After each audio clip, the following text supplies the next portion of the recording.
আসসালামু আলাইকুম এভরিওয়ান। আজকে আমরা কোথায় ঘুরতে এসেছি সেটা জানতে হলে পুরো ভিডিওটা দেখতে হবে শেষ পর্যন্ত। তো আমরা চলে এসেছি বারোপিকিয়া নূর শিশু পার্কে। আর ঢুকতেই দেখি আমার জন্য একটা রাজকুমার ঘোড়া নিয়ে দাঁড়িয়ে আছে। এরপর চোখে পড়লো পার্কের অন্যতম আকর্ষণ সবুজ লতাপাতায় মোড়ানো দৃষ্টিনন্দন ফোয়ারার ভাস্কর্যের মুখ দিয়ে অনবরত পানি ঝরছে, যা পুরো পরিবেশটাকে আরো মনোমুগ্ধকর করে তুলেছে। তারপরে দেখলাম সুন্দর একটা ঝর্ণা, পানি পড়ার দৃশ্য দেখে মনে হচ্ছিল যেন পাহাড়ি কোনো ঝর্ণার সামনে দাঁড়িয়ে আছি। আমিও একটু পানি নিয়ে দুষ্টুমি করলাম, আর সেটা দেখে তো আমার ভাইরাই ওরাও পানি নিয়ে খেলায় মেতে উঠলো। এরপরে ওই পাশের দৃশ্যটা একবার দেখুন, জাস্ট ওয়াও! চারপাশের সৌন্দর্য সত্যিই চোখ জুড়িয়ে দেয়। একটু পরেই দেখলাম একটা ঘোড়া নিশ্চিন্তে ঘাস খাচ্ছে, মনে হচ্ছিল যেন আমারই কোনো পুরনো বন্ধু আরাম করে দুপুরের খাবার খাচ্ছে। এরপর আমি উঠে পড়লাম প্লেনে। Bye bye Bangladesh. এমন একটা মজার অনুভূতি হচ্ছিল, সুন্দর বাতাস আর মনোরম আবহাওয়া পুরো ভ্রমণটাকে আরো উপভোগ করে তুলেছিল।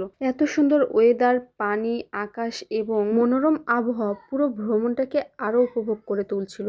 ব্রিজ পার হওয়ার সময় দেখলাম সুন্দর একটা মৎস্যকন্যা ভাস্কর্য, আর বাতাসটা এতটাই মনোমুগ্ধকর ছিল যে মনে হচ্ছিল এখানেই উড়ে যাব। তারপর একটু মজা করে খাঁচার ভেতরে গিয়ে আমি তো বিজয়কে খুঁজতেছিলাম। আচ্ছা, তোমরা কি আমার বিজয়কে দেখেছো? আমার বিজয় কোথায়? খুঁজতে খুঁজতে তো গলাটাই শুকিয়ে গেল। তারপরে গেলাম পার্কের ভেতরে একটা সুন্দর একটা দোকানে। এখানে চা, কফি, আইসক্রিম, নানা রকম খাবার পাওয়া যায়। পাশাপাশি কিন্তু মাটির অনেক সুন্দর সুন্দর হস্তশিল্পও বিক্রি করে। দোকানটা আমার বেশ ভালো লেগেছে, তাই একটু ভিডিও করে নিলাম। পুরো পার্কের পরিবেশটা ছিল খুবই সুন্দর, পরিষ্কার আর খুবই মনোমুগ্ধকর। আর এত সুন্দর ব্রিজ, যা দেখতে খুবই চমৎকার লাগে। তারপরে এই তো আমার গলা শুকিয়ে গেল, আমি একটু পানি খেয়ে নিলাম। আর আমাকে পানি খেতে দেখে আমার ভাইয়েরও পিপাসা পেয়ে গেল, তাই ও একটু পানি খেয়ে নিল। এখানে সুন্দর একটি ভাস্কর্য যেখানে লেখা আছে, যদি মন বলে তুমি চলে এসো। এটা আমার খুবই ভালো লাগে। এরপরে ওরা ড্রাগন রাইডে চড়ছিল। ওদের মজা দেখে আমার ভালোই লাগছিল, কিন্তু আমার তো মাথা ঘুরানোর ভয়, তাই আর সাহস করে উঠলাম না। আর এই লজ্জাপতি গাছগুলো দেখলেই তো আমার ছুঁয়ে দেখতে ইচ্ছা করে আর ওদের লজ্জা দিতে ইচ্ছা করে। আর এইখানে কিন্তু অনেক সুন্দর সুন্দর ফুল আছে।